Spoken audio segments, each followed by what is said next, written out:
Bonjour à tous. Aujourd'hui, je viens de recevoir 2 confirmations d'un songe que j'ai reçu en avril 2020 pendant le confinement, qui m'a beaucoup impressionnée, mais je rends grâce à mon Dieu de m'avoir confirmé que j'ai reçu et ce que j'ai reçu, car il donne volontiers à ceux qui lui demandent, mais aussi pour que le peuple soit averti et que ceux qui écoutent soient avertis. Par ce songe qui sort du trône de Dieu, je voudrais vous donner une exhortation car les temps sont courts, très courts, pour le retour du Seigneur. J'ouvre une parenthèse. Est-ce que vous avez remarqué que le temps s'accélère de plus en plus, que les semaines et les mois passent à une vitesse incroyable?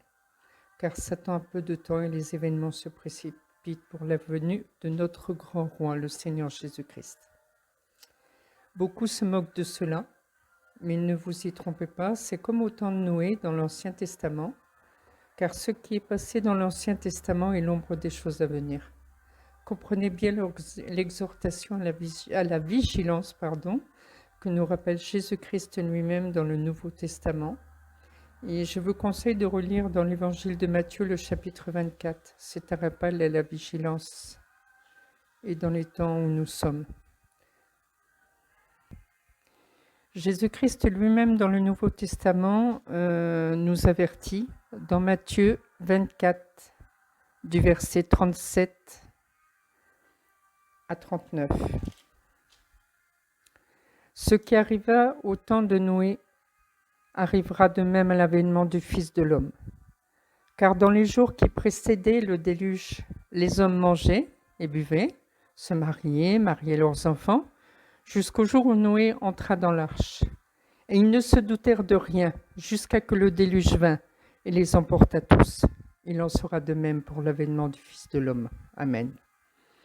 Au début du confinement, en mars 2020, le Saint-Esprit m'a réveillé le lendemain matin pour me dire « Prépare-toi ». Et pendant le confinement, il m'a donné aussi un songe. Alors donc, je me voyais être arrêtée pour ma foi et menacée par des mercenaires, ce que j'appelle les ennemis des chrétiens, et non les forces de l'ordre. C'était bien les ennemis des chrétiens. Et je savais que d'autres chrétiens étaient en prison pour les mêmes causes, comme au temps des actes après la résurrection de Jésus, mais ce ne sera pas la persécution par Rome, mais ceux qui combattent le christianisme. Et que ceux qui veulent comprendre, comprennent. Puis j'arrive devant un grand tribunal, devant un juge, et tout à coup ce juge prend son marteau et frappe, et j'entends la sentence. Il annonce 10 ans, comme une voix qui avait résonné dans le ciel. C'était terrible. Et je me voyais partir dans ma cellule tout en disant, mais 10 ans, est-ce que c'est long? 10 ans, est-ce que c'est long? Et je me voyais répéter toute cette phrase jusqu'à ma cellule et je me suis réveillée. Le Seigneur, par ce rêve, me dit que nous n'avons plus que 10 ans et que son retour est proche. Je vous laisse le lien sous la vidéo et vous comprendrez ce qui doit arriver. Je suis tombée sur 2 vidéos qui confirment le songe que j'ai reçu. C'est incroyable. Je vais vous lire aussi dans la parole du Seigneur, dans l'évangile de Marc, chapitre 13, pour le retour du Seigneur. Donc je vais commencer au verset 29. De même, quand vous verrez ces choses arriver, sachez que le Fils de l'homme est proche à la porte. Je vous le dis, en vérité, cette génération ne passera point que tout cela n'arrive.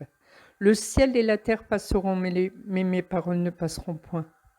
Pour ce qui est du jour ou de l'heure, personne ne le sait, ni les anges dans le ciel, ni le Fils, mais le Père seul. Prenez garde, veillez et priez, car vous ne savez pas quand ce temps viendra. Il en sera de même comme un homme qui, partant pour un voyage, laisse sa maison, remet l'autorité à ses serviteurs, indique à chacun sa tâche et ordonne le portier de veiller. Veillez donc, car vous ne savez pas quand viendra le maître de la maison, ou le soir, ou au milieu de la nuit, ou au chant du coq, ou le matin. Craignez qu'il ne vous trouve endormi à son arrivée soudaine. Ce que je vous dis, je le dis à tous, veillez. Amen. Dans sa parole, vous voyez qu'il nous dit ni le jour, ni l'heure, et ni les anges, ni le Fils, mais le Père seul. Il n'a pas dit les années, les saisons, les circonstances, il parle du jour et de l'heure. Dieu le Père fait ce qui lui plaît et révélera à qui il veut. Dans Amos, chapitre 3, verset 7, il nous dit « Car le Seigneur, l'Éternel, ne fait rien sans avoir révélé son secret à ses serviteurs les prophètes. » Soyons juste à l'écoute et gardons les yeux bien ouverts afin de discerner les temps et les circonstances, car son retour est proche.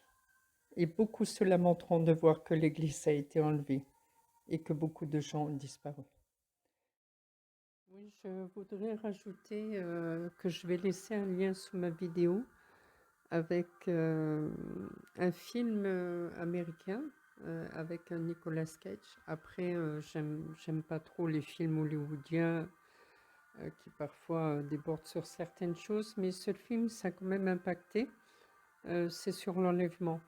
Après, on ne sait pas vraiment comment ça va se passer. Mais j'ai bien aimé, il y a quand même un impact. Voilà. Après, chacun le voit selon son cœur.